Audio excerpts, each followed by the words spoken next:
Oh! Bakit ang tagal-tagal mo nang walang experience? Bulbuli ka na lahat?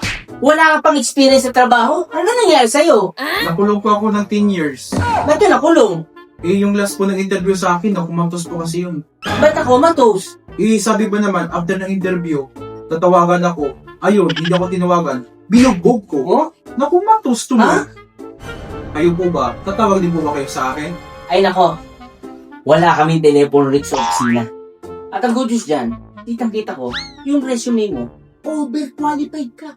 Yung mga tipo mong empleyado, hindi yan pinapalampas ng kumpanya. Asset yan. Kaya alam mo, after this interview, bukas na bukas, bumalik ka rito, pasok ka na. Kung ano yung kulang na requirements, dalhin mo, hired ka na agad. Malinaw ba? Interview pa ko yun. Wala lang interview. Yung katulad mo, hindi na i-interview yan. Asset ang kapal, pasok na agad dyan. Baka natatakot. Hindi ako natatakot sa'yo. Pwede ka na umuwi. Bukas, bumalik ka. Dali mo ibang requirements. Hard ka na. Okay? Congratulations. Anak ka ng pu.